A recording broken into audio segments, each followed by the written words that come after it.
Bueno, estamos con un libro. Hace unos 2 meses salió, lo estamos presentando ahora oficialmente en la radio, en MZ Radio, para nuestros oyentes. La hija de la cabra. Es una novela. Sí, es una novela.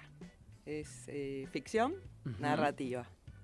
Y ocurre en Mendoza, en un territorio muy particular de esta provincia, que son las lagunas de Guanacache, en el desierto de Mendoza, de la Valle. Bien, yo le iba a decir un lugar muy mágico. Sí, claro, tiene magia y la novela intenta dar cuenta de esa magia que está tan involucrada con el territorio, con el desierto. Es una novela que no es contemporánea, no ocurre en este tiempo, ocurre en un tiempo que podríamos situarlo principios del siglo XIX, cuando se fundaba nuestro país, y es el encuentro entre la civilización colonizadora y la comunidad originaria. ¿Y qué ocurre en ese fuerte encuentro? Los libros llevan su tiempo sobre todo de investigación y de maduración. En el caso de los libros que yo escribo, como hacen un pie en la realidad, por lo menos en un territorio, después la historia es ficcional. Primero lleva un largo tiempo el estudio de las particularidades de ese territorio, de ese tiempo histórico. Así que podría decir que cada uno de estos libros lleva 4 o 5 años de escritura. Es tan impactante por las características que tiene, ¿no? Sí, por el solo hecho de ser un desierto, de alguna forma no te lo olvidas más. Claro. Tiene esa particularidad. Es decir, que las veces que fui a las lagunas, a las fiestas religiosas, a las fiestas populares, el impacto fue muy fuerte. Luego yo tengo una vinculación, digamos, familiar, si se quiere, con ese territorio, porque la familia Araujo originariamente es de la Valle, de la costa de Araujo. Esa costa de Araujo que queda allí es donde llegaron los primeros Araujo en el año 1600 y pico. Entonces, si bien no alcancé a vivir en ese territorio, sí lo que tengo es una enorme cantidad de historias heredadas, escuchadas, oídas desde mi infancia. Muchos mitos. Bueno, esto es justamente trabajar con el mito. El mito para mí es mucho más interesante que la historia. Por eso no soy historiadora, soy escritora. Qué bonito eso, qué bonito. El mito es lo que nos queda de la historia, eso que nos contamos, no lo que ocurrió fácticamente en un momento determinado, sino aquello que queda, ya sea como leyenda, ya sea como mito. Eso es lo que creemos que fue la historia. Bueno, en particular en esta novela hay algunos hechos históricos que el que es el conflicto central de la novela es la seca de esas lagunas. ¿Cómo se secan? Porque nosotros seguimos nombrándolas como lagunas y son un inmenso desierto. Bueno, pero en un momento fueron unas lagunas. No, y aparte fue este año, claro, a principios de año que estuvo la noticia histórica, ¿no? Que había vuelto de que llegó el agua. De que llegó el agua. Volvió el agua, sí. Exactamente, sí.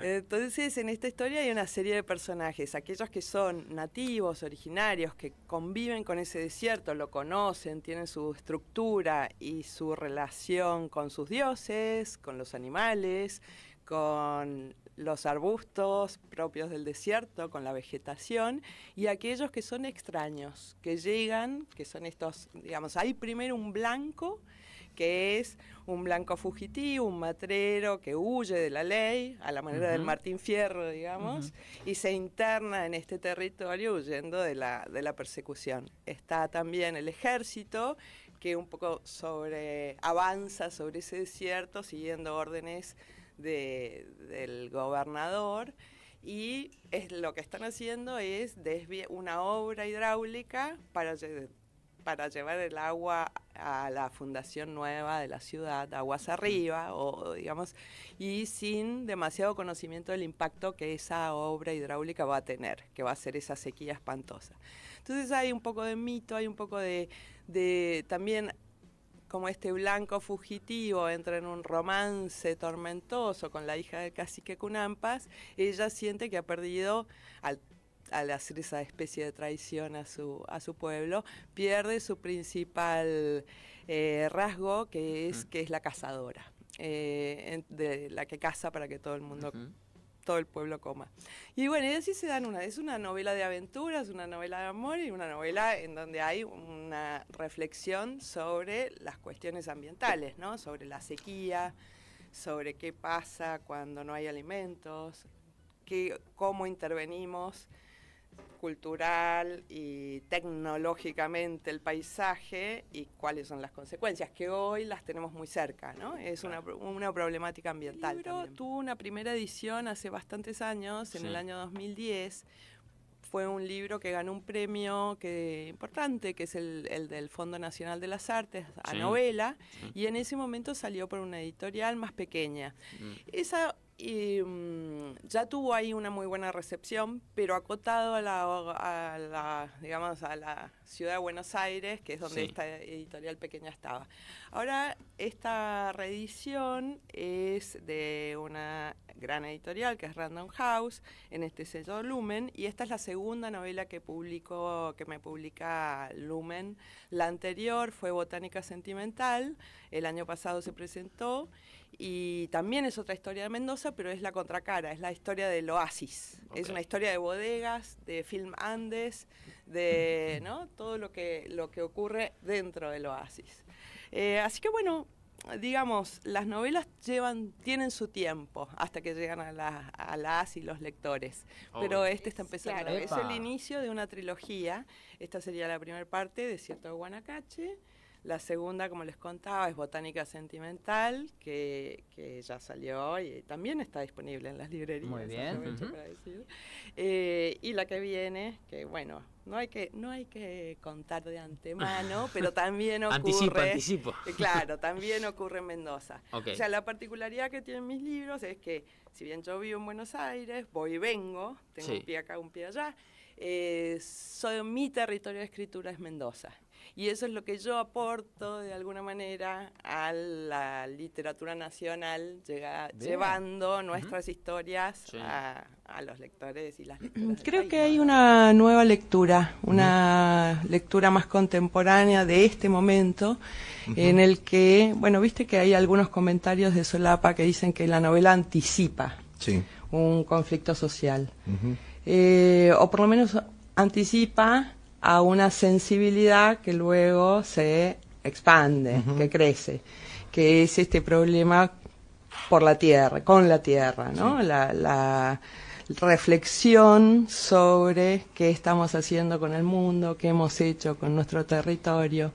Entonces tiene una nueva lectura que en términos literarios también encuentra otro lugar, porque hay muchas escritoras, particularmente escritoras mujeres, que vienen trabajando estos relatos un poco míticos, en donde hay, por supuesto, elementos de la tragedia, pero lo esencial es la conexión con el territorio para reflexionar desde la literatura sobre algunas cuestiones que son súper contemporáneas. Sí, en mis novelas hay una primera etapa que es la etapa de estudio. Para esa etapa de investigación, trabajé con muchos textos de antropología, trabajé con textos históricos, con relatos de época, porque no es una novela que esté situada en este momento, más bien tiene un tiempo incierto, pero podríamos decir que es principios del siglo 19 o fines del 18, ¿no? Hay algo ahí un poco indeterminado, pero sí claramente es el encuentro entre este avance de lo que se considera en ese momento civilización sobre el desierto, como esta cuestión medio mítica, que es un desierto vacío que hay que conquistar y hay que de alguna manera también, por supuesto, someter.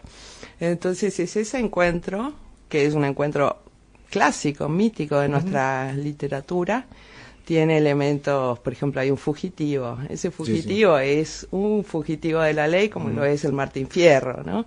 Hay relecturas y además un cierto conocimiento del territorio, pero que es un conocimiento, diría, literario, de aprendiz, ¿no? No es que yo tuve la oportunidad de pasar mucho tiempo en ese desierto.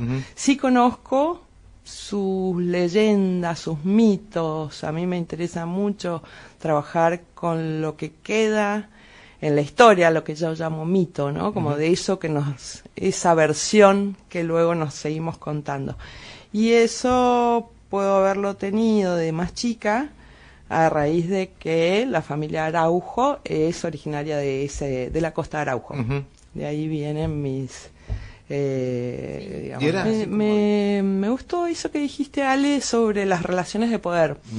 Pero son novelas que trabajan también sobre las relaciones de poder en todas sus diversas posibilidades, ¿no? Las relaciones de amor que tienen un componente de poder, las relaciones de pertenencia a un grupo, la traición de los deseos de ese grupo sobre lo que se espera de alguien, la idea de quedarse, la idea de irse, las disputas en La hija de la cabra, por ejemplo, las disputas entre la cosmogonía, claramente, ¿no? Sí. ¿Quiénes son los dioses? ¿A quiénes rendimos nuestros tributos? Sí. En principio, por esta idea de que en realidad hay una forma de ser en cada territorio.